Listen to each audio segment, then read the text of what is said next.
এখন থেকে কিন্তু আর দই কেনার জন্য মিষ্টির দোকানে লাইন দিতে হবে না। দোকানের মতন কিন্তু একদম পারফেক্ট মিষ্টি দই এখন থেকে ঘরেই তৈরি করে নিতে পারবে কোনো রকম ঝামেলা ছাড়াই। খেতে কিন্তু দুর্দান্ত লাগে। আর পুরো রেসিপিটাই তোমাদের সাথে শেয়ার করছি। দই বানানোর জন্য আমি এখানে 1.5 কিলো দুধ নিয়ে নিয়েছি। আর তোমরা কিন্তু দুধটা একটু ভালো নেওয়ার চেষ্টা করবে।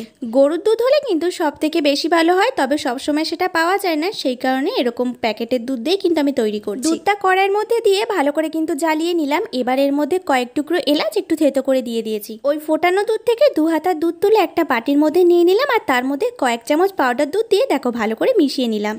এবার ওই মিশ্রণটা এই দুধের মধ্যে ঢেলে আবার ভালো করে ফুটিয়ে নেব। আসলে পাউডার দুধটা দিলে কিন্তু দুধটা বেশ সুন্দর ঘন হয়ে যায় আর খেতেও কিন্তু বেশ ভালো লাগে। মিষ্টি দইয়ের কালারটা আনার জন্য কিন্তু একটা ক্যারামেল তৈরি করে নিতে হবে। তো প্রথমে এখানে স্বাদ মতো চিনি দিয়ে তার মধ্যে সামান্য একটু জল দিয়ে আমরা কিন্তু একটা ক্যারামেল তৈরি করে নেব। কালারটা যখন পুরোপুরিভাবে চলে আসবে তখন কিন্তু এর মধ্যে 2 হাতা ফুটিয়ে রাখা দুধ দিয়ে ভালো করে মিশিয়ে নেব। একটা জিনিস খেয়াল রাখবে, দুধটা ফোটানোর সময় কিন্তু অনবরত নাড়তে হবে যাতে সর না জমে যায়। ক্যারামেলটা এই দুধের মধ্যে দিয়ে ভালো করে মিশিয়ে নিয়ে আবার কিছুক্ষণ ফুটিয়ে নেব। দুধটা যখন অর্ধেক হয়ে আসবে তখন কিন্তু আমরা গ্যাসটা বন্ধ করে দেব। দেখতেই তো পাচ্ছ যে এটা কতটা সুন্দর ঘন হয়ে গেছে। ঠিক এরকম টাইপের যখন হবে তখন নামিয়ে নিয়েছি। দইটা পাতানোর জন্য আমি 2 চামচের মতন টক দই নিয়ে ভালো করে ফেটিয়ে নিলাম। ফেটিয়ে রাখা টক দইটা এবার ওই দুধের মধ্যে দিয়ে দেবো। আর খেয়াল রাখতে হবে দুধটা যাতে হালকা উষ্ণ গরম থাকে, মানে একটা আঙুল যাতে চুবিয়ে রাখতে পারি। তারপরে দেখো টক দইটা ভালো করে কিন্তু মিশিয়ে নিলাম।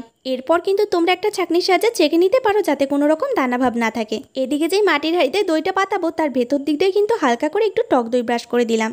এবার এর মধ্যে দুধটা ঢেলে দিলাম। আর কিছুটা পরিমাণ দুধ কিন্তু এই ভাতটার মধ্যেও রেখেছিলাম। এবার উপর দিয়ে একটা সাদা কাগজ দিয়ে তার উপর একটা পেপার দিয়ে ভালো করে কিন্তু মুড়িয়ে রেখেছি। তারপরে এটা 7 থেকে 8 ঘন্টার জন্য একটা কাপড় পেঁচিয়ে গরম জায়গায় কিন্তু রেখে দিতে হবে। তাহলেই কিন্তু আমাদের দইটা সুন্দরভাবে পেতে যাবে। দেখো 7 থেকে 8 ঘন্টা পর আমি যখন এটা খুলেছি আমাদের দইটা কিন্তু সুন্দরভাবে বসে গেছে। দেখে কিন্তু একদম বোঝার উপায় নেই যে এটা ঘরেই তৈরি করা হয়েছে। শুধুমাত্র দই হিসেবে হাঁড়িটা কিন্তু বেশি বড় হয়ে গেছে। আর এইদিকে দেখো যেই ভাতটাই রেখেছিলাম সেটাও কিন্তু সুন্দরভাবে জমে গেছে। তোমাদের একটা সাইড দিয়ে কেটে দেখাচ্ছি যে দইটা কতটা সুন্দর হয়েছে। কি দেখে লোভ হচ্ছে? তো আর লোভ দিতে হবে না, এবার বাড়িতেই তৈরি করে নাও।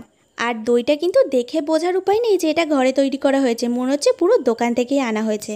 খেতে কিন্তু এটা দারুণ হয়েছিল, তোমাদের বলে বোঝাতে পারবো না। তাহলে রেসিপিটা তোমাদের কেমন লাগলো অবশ্যই কিন্তু কমেন্টে জানিও। যদি ভালো লেগে থাকে তাহলে একটা লাইক করে দিও আর চ্যানেলটা সাবস্ক্রাইব করে দিও। তাহলে আজকের ভিডিওটা কিন্তু এইটুকুই। দেখা হচ্ছে নেক্সট ভিডিওতে।